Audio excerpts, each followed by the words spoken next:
Eu chorei, eu vivi, eu sofri ainda tem. Eu chorei, eu vivi, eu sofri ainda tem. Eu chorei, eu vivi, eu sofri. Olá, sejam muito bem-vindos ao podcast do Projeto Engrenagens. Hoje, nós conversamos novamente com o professor Márcio Fúncia, mas o assunto dessa vez foi educação. A importância de se investir e levar educação para todas as áreas do Brasil. Para começar o programa, queria que você dissertasse um pouco de qual a importância socioeconômica do Estado investir mesmo na educação dessa galera precarizada, de baixa renda e tudo mais. Eu costumo dizer o seguinte, né? Não é que a educação resolve todos os problemas, mas sem ela não se começa a resolver os problemas. Ela é base de qualquer coisa. Então, para você desenvolver um país, para você desenvolver todo o potencial que as pessoas e o país têm, você precisa que as pessoas sejam formadas. E quando eu falo formadas, eu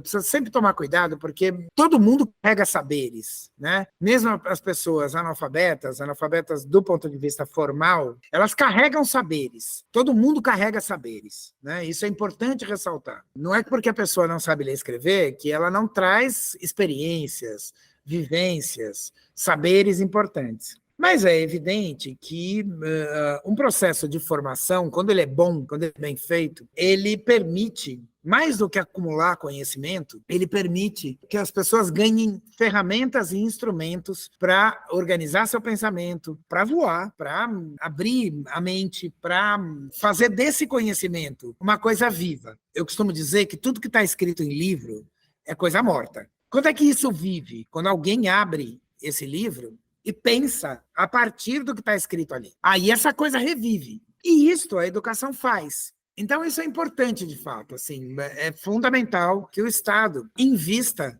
na universalização deste processo de educação. O Brasil é um vexame, o Brasil é uma indecência. Eu dizia para as minhas alunas sempre, aquela coisa da pirâmide, olhei quem está embaixo, né? Socialmente, quem está embaixo? Os pretos. Por que eles estão embaixo da pirâmide? Porque o Estado não os incluiu, não os colocou dentro da escola. O Estado os abandonou, de fato. E é por isso que eles estão lá embaixo na camada social. Porque quando se aboliu a escravidão, o que fez o capital? O capital contratou gente branca para trabalhar e largou os pretos à sua própria sorte. Então, portanto, a gente tem uma dívida com a população negra brasileira absurda. Por isso as cotas, por isso tudo isso é fundamental por conta disso. Nós precisamos, eu não tenho nenhuma dúvida disso. O Estado brasileiro precisa efetivamente resolver esse seu problema, incluir todo mundo, educar todo mundo. Isso precisa fazer ontem. E isso é só o Estado que é capaz de fazer. Só o Estado tem dinheiro para isso, tem vontade para isso, porque isso não dá lucro. Então não adianta você botar uma empresa e falar, a empresa vai educar as pessoas. Não vai, porque a empresa quer lucro. E se não fizer isso, nós vamos ficar enxugando gelo a vida inteira. Outro dia eu estava vendo um dado, e é assustador isso. O Brasil é um país que vive uma crise de emprego, enorme parcela da sua população ou desempregada ou subempregada, mas sobra vaga de emprego que precisa de diploma, de faculdade, de ensino médio, porque você não tem mão de obra qualificada, porque o Estado não investe na educação. E aí isso vira um círculo vicioso. Aí não tem jeito. Não se resolve problema nenhum se não se fizer um investimento enorme em educação para tentar eliminar este problema nos próximos 30 anos, enfim. Por isso eu digo que são governos em sequência.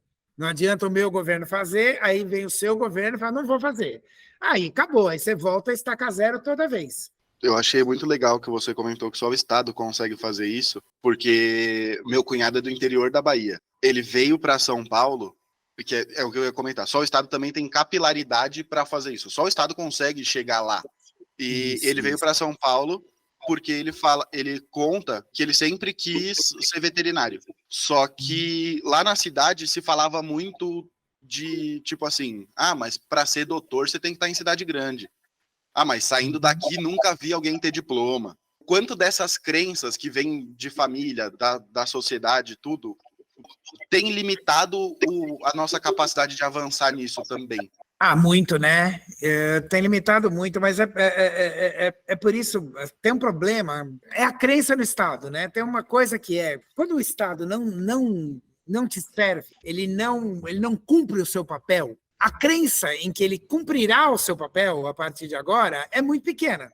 O melhor exemplo disso, na verdade, é o que acontece nas comunidades, o que acontece nas favelas. Muita gente, por exemplo, diz, mas como é que organizações como o PCC ou o Comando Vermelho no Rio de Janeiro, como é que elas conseguiram dominar a favela desta maneira? É só na bala? Não, não é só na bala. É na bala, claro. São organizações criminosas, portanto é na bala também. Mas não é só na bala, não. Há coisas, por exemplo, que o PCC faz que o Estado não faz. Que é, por exemplo, levar gás para cima do morro. No Rio de Janeiro isso é muito comum.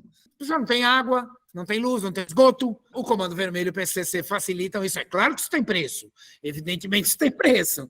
O preço disso é você ser, de alguma maneira, você tem que ser cúmplice, conivente com o PCC ou o Comando Vermelho. Ok, mas os caras substituem o Estado. E mais, né? O PCC, inclusive, tem uma lógica de proteção aos seus filiados, entre aspas, que é quase como era a máfia. O cara vai para a cadeia sabendo, por exemplo, que sua família está protegida, sua família vai continuar tendo dinheiro, vai continuar recebendo, entendeu? Porque ele está substituindo o Estado. Essa é a questão. Então, nós temos um problema grave, que é o Estado brasileiro, no seu período republicano, evidentemente, em maior ou menor grau, ele sempre virou as costas à sua população. Então é muito difícil, de fato, para a população acreditar que o Estado vai fazer o que ela precisa. E veja, é contraditório isso? É contraditório, porque o Brasil, por exemplo, tem uma coisa que coisas bancadas pelo Estado que nenhum lugar do mundo tem. O Brasil tem o SUS, por exemplo. O SUS é um negócio absurdo, é uma conquista absurda, é uma coisa avançadíssima. Nenhum país do mundo tem isso, gente. Um sistema de saúde universal como é o SUS. Então é contraditório. O Estado brasileiro entregou coisas à sua população? Sim. Ninguém está dizendo que nunca entregou. Mas o problema é que ele entregou, ele entrega por um lado e ele tira do outro. E aí as pessoas vão criando uma ideia de que o Estado as rouba. Por exemplo, essa ideia que os poderosos gostam de falar, né? Para que eu pago imposto? O Estado vai roubar? É uma loucura isso, porque os poderosos vendem essa história de que não tem que pagar imposto. Como não tem que pagar imposto, gente? Como é que a Alemanha é o que é? A Alemanha é o que é porque o trabalhador alemão paga 40% do que ele ganha de imposto. 40%! Só que, evidentemente, o Estado reverte isso em serviços para a população.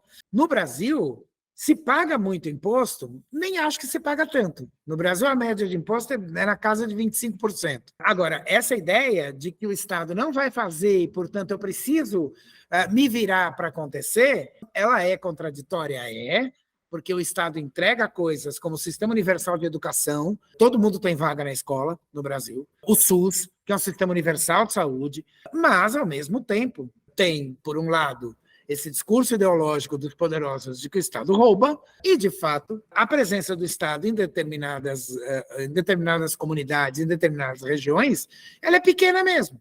Eu me lembro que discutindo uma vez com uma galera lá no Jardim Ângela, e aí entrou o assunto da PM, e a gente tem que acabar com a PM de qualquer jeito, a PM tem que acabar, não sei o quê, e é verdade, ela tem que acabar. Mas a pessoa virou e falou, só tem uma coisa, é o único braço do Estado que atua aqui no Jardim Ângela. Agora chega, mas naquela época não chegava. Então, acabar com a PM significa acabar, por exemplo, com gente que ajuda a gente a fazer parto aqui, né, levar no hospital, enfim. Aí eu olhei e falei, de fato, enfim, o Brasil é muito contraditório, o Brasil é muito estranho. É preciso que combater esse discurso ideológico dos poderosos, mas é preciso que quando a gente esteja no Estado ou pressione o Estado a que ele cumpra a sua obrigação constitucional para que elas passem a confiar no Estado que, como você disse, é o único que tem capilaridade para fazer determinadas coisas, como fazer saúde chegar a todo mundo, educação chegar a todo mundo, habitação chegar a todo mundo. É só o Estado que tem capilaridade para isso. Principalmente porque, assim, vamos ser sinceros aqui, professor, eu acho que o senhor vai concordar comigo. As faculdades públicas são dos ricos. O pobre, o precarizado, ele precisa ir para uma faculdade privada. Uhum. E a gente acompanha o sacrifício que é para uma pessoa conseguir se manter em uma faculdade privada. A gente queria que você comentasse um pouco sobre essa realidade de a pessoa precisa aceitar um trabalho precarizado para poder estar numa faculdade, para ela talvez depois pleitear uma vaga de trabalho melhor que não se sabe se vai vir. Isso é um sistema perverso, né? Como eu falei para vocês antes, eu dei aula na própria FMU, dei aula em outras faculdades também, mas dei aula na FMU eu fiquei 23 anos. E eu sempre disse isso para os meus amigos e as minhas amigas que davam aula em universidade pública. Quando eles começavam a conversar sobre a dificuldade dos alunos, eu falei, para de reclamar, né? Porque quem tem dificuldade sou eu. Eu dou aula para os alunos pobres, preto, fudido. Quem dá aula para essa galera sou eu. Dependendo do curso, inclusive, vocês dão aula para elite mesmo. Isso depende do curso. Eu fiz letras e o meu curso, eu fiz na USP. O curso de letras na USP é um dos cursos mais pretos da universidade. Isso que o Marcelo falou, né, por exemplo, de que a universidade pública é para os ricos, é nos cursos que tem mais prestígio, entre aspas, mas nos cursos que tem mais prestígio. Direito, medicina, as engenharias, esses os cursos tradicionais, né? Agora tem cursos novos e tal. Na medicina, eu fiz muito movimento estudantil e tal, na medicina eu me lembro, não tinha um aluno preto quando eu ia lá. Então, isso é perverso, isso evidentemente é perverso. Isso mudou um pouco, hoje a universidade está um pouco diferente por conta das cotas e por conta do Enem. Então isso foi mudando um pouquinho. No caso da USP, mudou pouco. Mudou, mas mudou pouco. Eu fui dar uma palestra na USP outro dia e eu vi muito mais alunos pobres, pretos e tal, do que tinha na época que eu estudei. As pessoas têm que, de fato, se sacrificar muito. Eu dei muito tempo aula para alunos e alunas trabalhadores, né? À noite, eu dava basicamente só aula à noite. E à noite é isso, né? Você pega a galera que trabalha até às 6 da tarde e lá para as 9 da noite, a galera está dormindo, né? Tanto que a gente montava aulas, eu sempre montava aula, a parte mais chata da aula, se eu tinha que falar um pouco mais e tal, era a primeira parte. Então, é muito sacrificante? É muito sacrificante. É engraçado isso porque eu dizia isso. O curso noturno, por exemplo, ele é uma distorção. Ele não faz sentido. Quem estuda tem só que estudar. Em qualquer lugar razoável do mundo tinha que ser assim. Quem estuda não trabalha. Quem estuda, estuda. Porque quem estuda está se preparando para o mercado de trabalho, para trabalhar. Então, isso é uma distorção de um país como o nosso, que tem essa perversão, que obriga o estudante ou o jovem em idade de estudo a trabalhar, a se sacrificar, muitas vezes por um salário baixo, a estudar num regime que é uma guilhotina, que é, por exemplo, estudar pagando fiesta, não sei se é o caso de vocês, porque você sabe que lá adiante você vai ter que devolver esse dinheiro. É uma dívida que você está contraindo para estudar. Isso não faz sentido. Isso não faz nenhum sentido. E aí eu acho o seguinte, aí eu acho que não é possível ter um processo razoável de formação num quadro em que, em que os alunos e as alunas saem de casa, sei lá, 5 horas da manhã e chegam em casa 11 horas da noite, meia-noite, não faz o menor sentido que você pense que vai produzir no trabalho e na faculdade. Não vai produzir em lugar nenhum. E é a realidade de uma boa parcela, de uma grande parcela dos estudantes universitários brasileiros. E isso, tem que acordar cedo de manhã, porque inclusive essa outra perversão brasileira, em que o pobre mora na periferia, porque quem tem que morar longe é rico, que rico tem carro. Quem tem que morar no centro é pobre, que o pobre tem que morar onde é que está o posto de trabalho. Isso não faz sentido, gente. Nenhuma cidade grande no mundo é assim. Bom, professor, muito obrigado pelo papo. Acho que foi maravilhoso. Muito, muito obrigado mesmo. A gente queria que você deixasse um recadinho final só para quem estiver ouvindo a gente. Valeu, gente. Eu que agradeço, vocês foram muito gentis, muito amáveis comigo. Eu estou falando o que eu gosto de falar, né? Então não tem problema. Não é nenhum sacrifício para mim. O recado que a gente tem para dar é sempre que a gente se encontra na luta, né?